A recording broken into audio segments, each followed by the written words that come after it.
All right, this is for Chemistry CP, a debrief on one of the homework assignments, Balancing Chemical Reactions 1, the backside of a double-sided handout.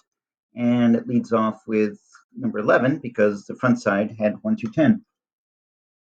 Aqueous ammonium dichromate reacts with solid cobalt-3 sulfide to make aqueous ammonium sulfide and solid cobalt-3 dichromate.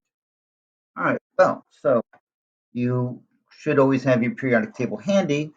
But what's going to be really useful is the list of common ions, polyatomic ions in this case. So ammonium, to start off with, is NH4. It always has a +1 charge.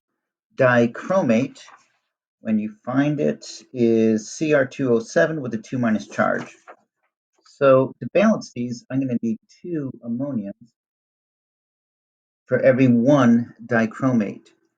And since I only need 1 dichromate to balance the 2 ammoniums, I don't need to bother putting parentheses around the dichromate.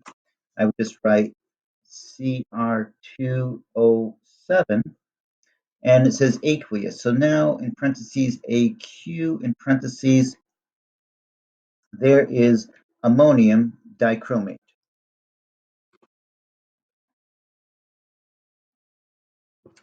Reacts with, so plus sign, solid cobalt-3 sulfide.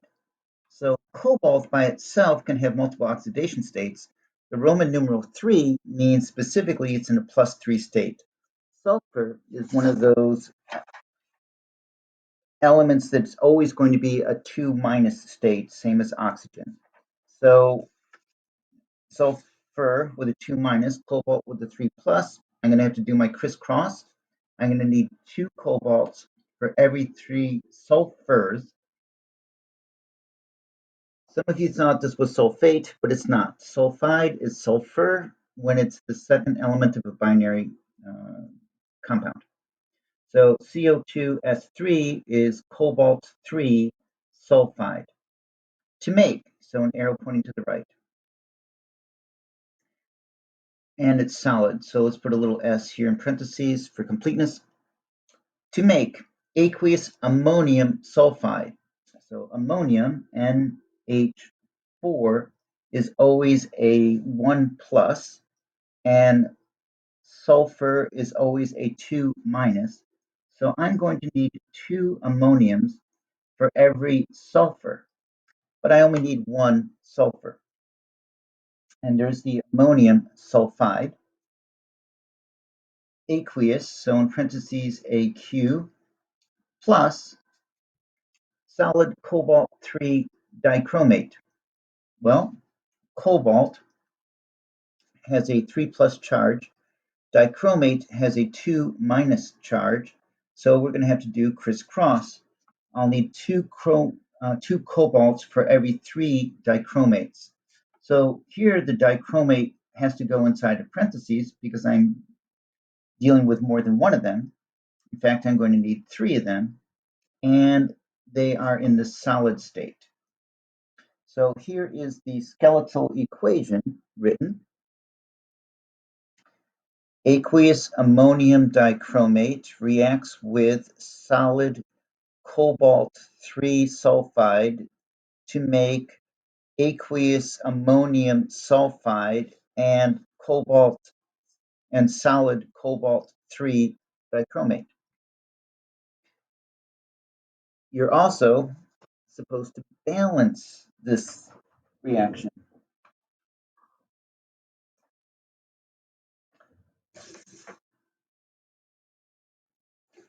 To balance it,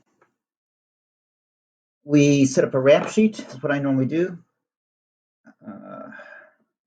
The reactants, the products, and the atoms or polyatomic ions in between.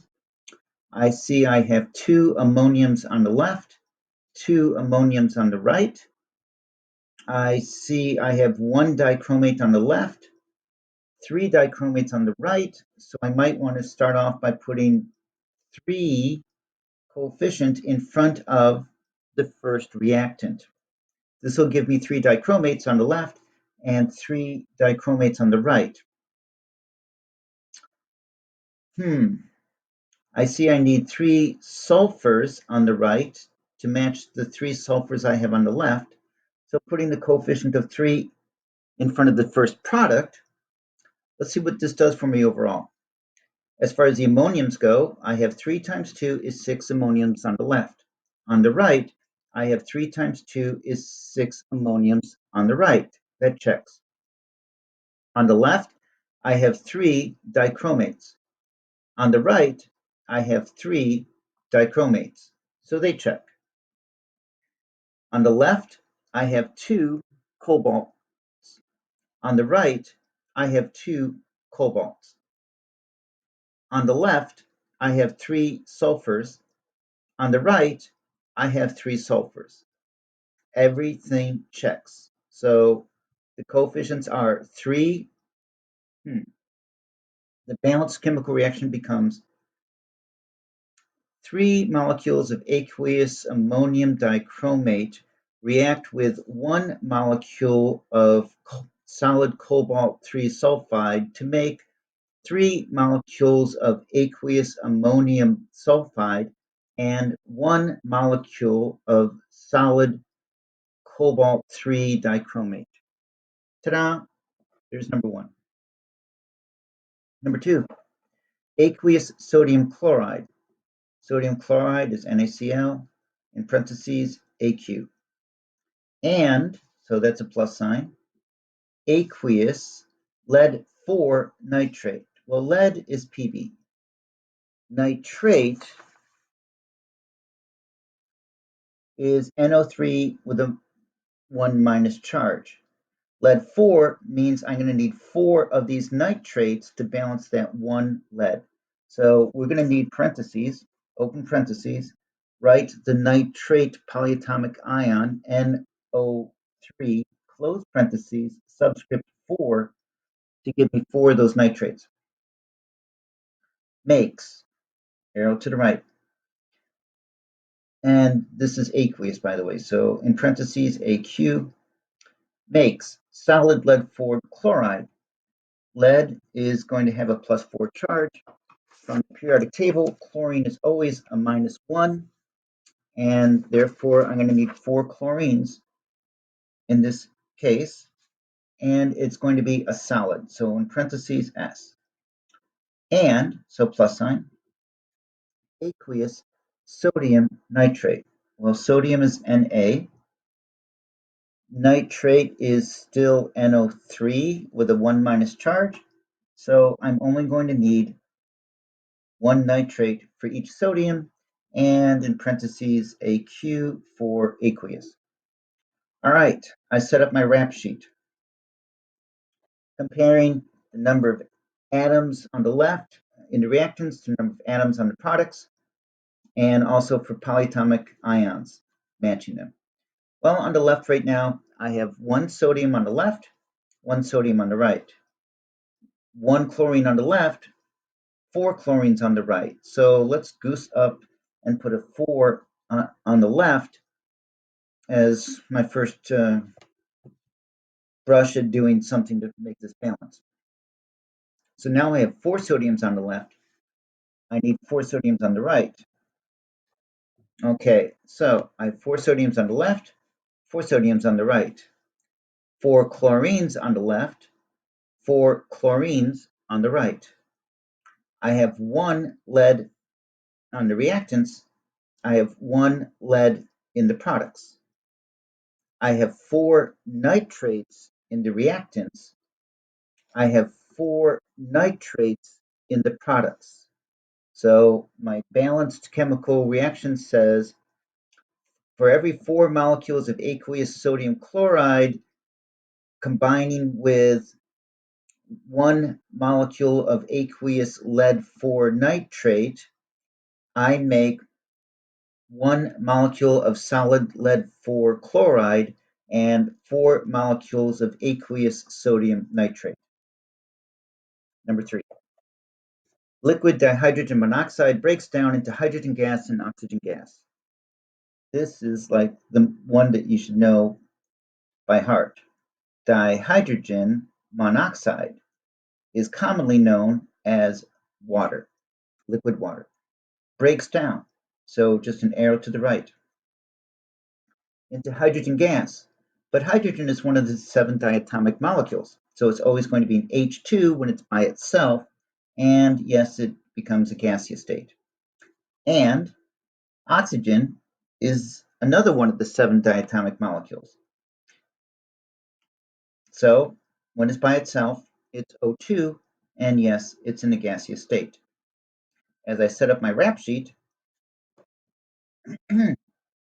I see I have 2 hydrogens on the left. In the reactants, 2 hydrogens in the products. So far, so good. I have 1 oxygen in the reactants, but 2 oxygens in the products. So to fix that, I need to double the number of oxygens in the reactants.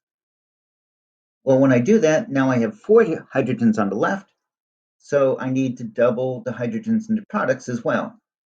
So here we go. I have 4 hydrogens in the reactants.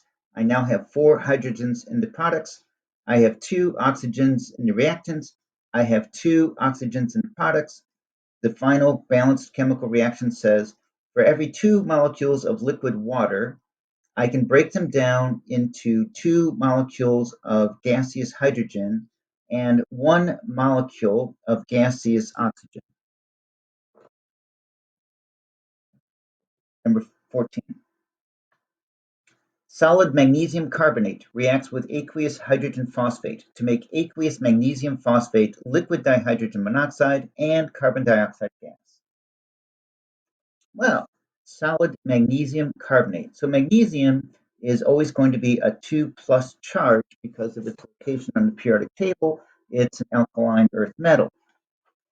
Carbonate is not carbon, it's one of those polyatomic ions. We have to go find it. I don't think it's hydrogen carbonate. It's way up here. Carbonate is CO3 with a 2 minus charge. All right. Because it's a 2 minus charge and magnesium is a 2 plus charge, I only need 1 of each to make a neutral molecule. So CO3 for carbonate without parentheses makes a neutral molecule with my magnesium. It's solid, so open parentheses, letter S. Reacts with, so a plus sign, aqueous hydrogen phosphate. Well, phosphate is not phosphorus. Phosphate is a polyatomic ion, and it's PO4 with a 3 minus charge. Phosphate is PO4 with a 3 minus charge. PO4 and the hydrogen on the periodic table is always forever going to be just a plus 1 charge.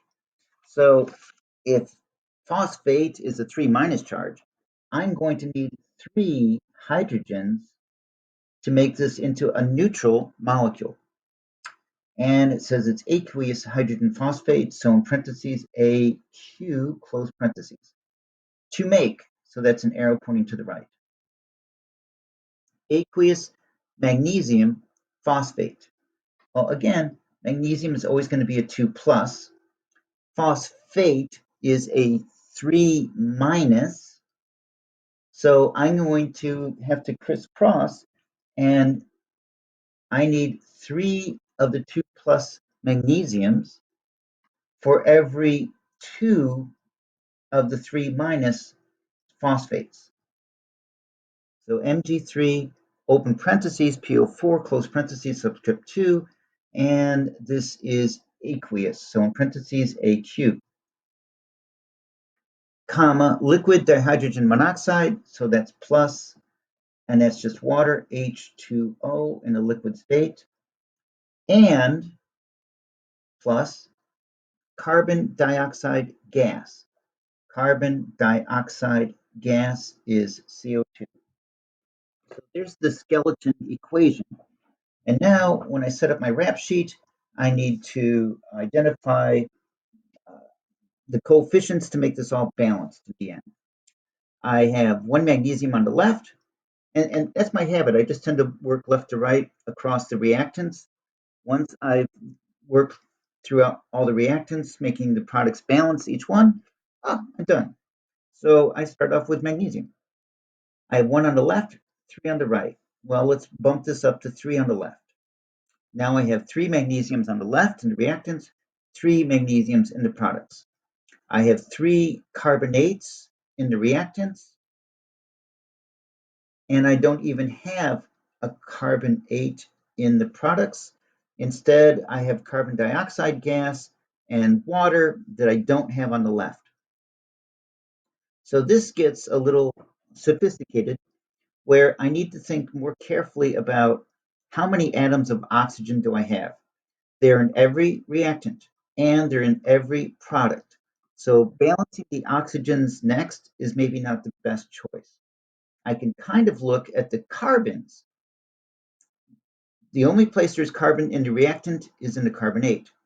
The only place where there's carbon in the product is in the carbon dioxide. So looking at that, I see I have 3 carbons in the reactant side. I'm going to set up 3 carbons on the product side and figure out the oxygens last. So 3 magnesiums in the reactants, 3 magnesiums in the products, 3 carbons in the reactants, 3 carbons in the products. Too many oxygens to worry about right now, but I have 3 hydrogens in the reactants. In the products, I only have 2 hydrogens here, and they don't show up anywhere else in the products. So to make the 3 here balance the 2 there, I'll have to have a coefficient of 3 in front of the water to create 6 hydrogens in the products, and a 2 coefficient for the hydrogen phosphate to create 6 hydrogens on the left. Notice that doesn't affect the magnesium or the carbon. Great. So now I have 6 hydrogens in the reactants. I have 6 hydrogens in the products. I have 2 phosphates in the reactants. I have 2 phosphates in the products. So everything is working out except the certainty about the oxygens.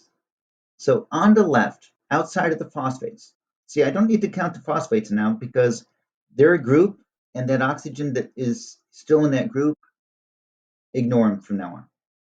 What I have on the left are 3 times 3 are 9 oxygens. So outside of the phosphates, I need a total of 9 oxygens in the products. And what do I see?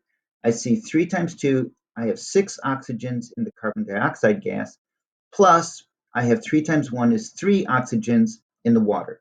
6 plus 3 is 9 oxygens. So they balance. The final balanced chemical reaction for number 14 says, for every 3 molecules of magnesium carbonate that I react with 2 molecules of aqueous hydrogen phosphate, I make 1 molecule of magnesium phosphate in the aqueous state, plus 3 molecules of liquid water, plus 3 molecules of gaseous carbon dioxide. Number 15. Solid silver cyanide mixes with calcium solid to make solid calcium cyanide and solid silver metal. All right, so silver is Ag, and it's always going to be a 1 plus state. Cyanide is a polyatomic ion.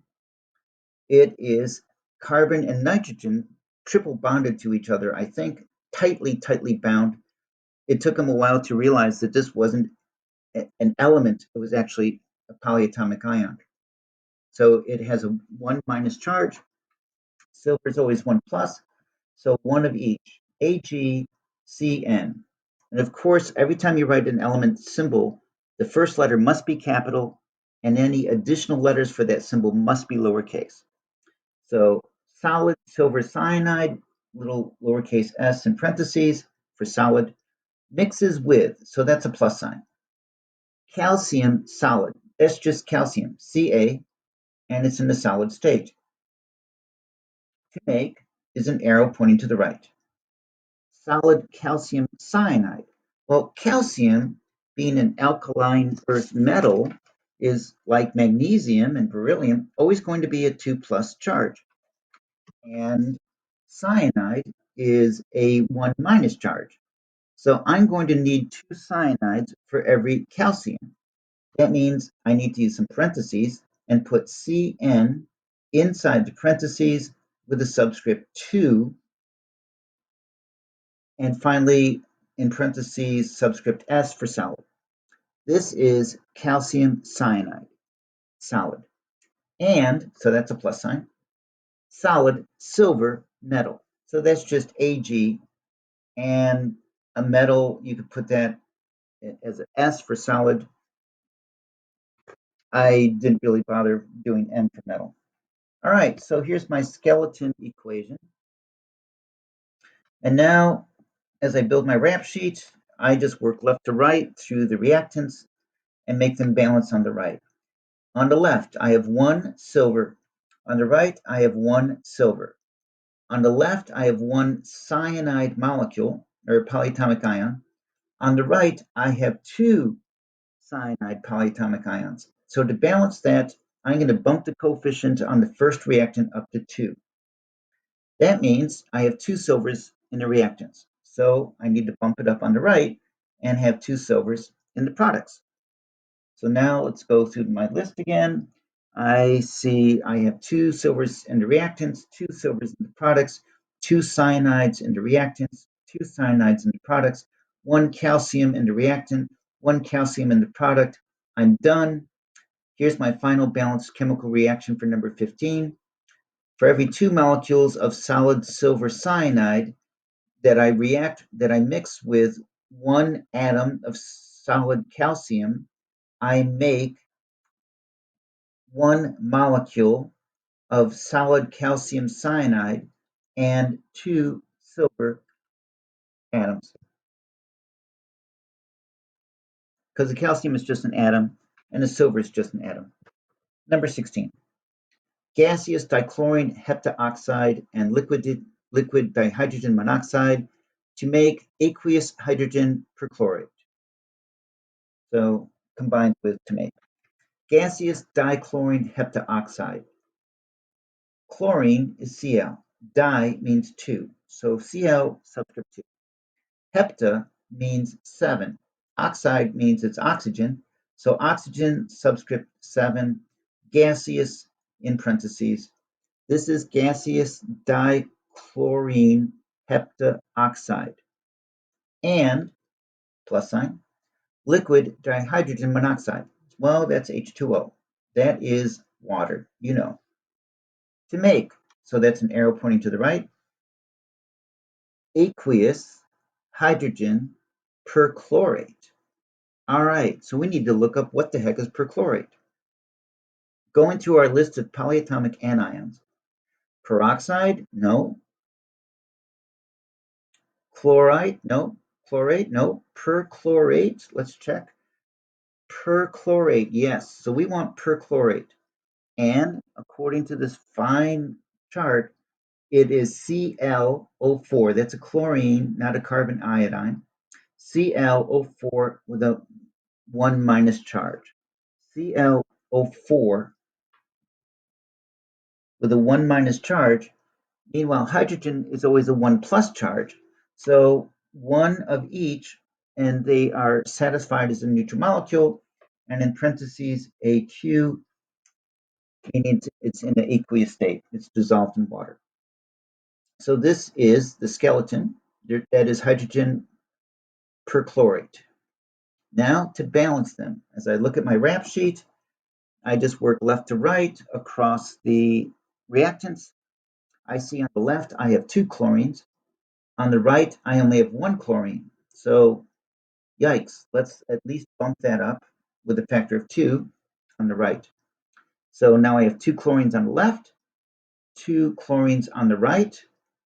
I have 7, well, careful. I have 7 oxygens here, but I also have an oxygen there. So it's really 7 plus 1.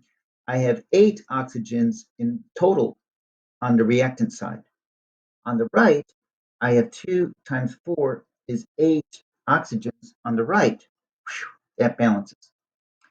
On the reactant side, I have 2 hydrogens. On the product side, I have 2 hydrogens. So this is the balanced chemical reaction. It says for every 1 molecule of gaseous dichlorine heptaoxide that I combine with 1 molecule of liquid water, I can make 2 molecules of aqueous hydrogen perchlorate.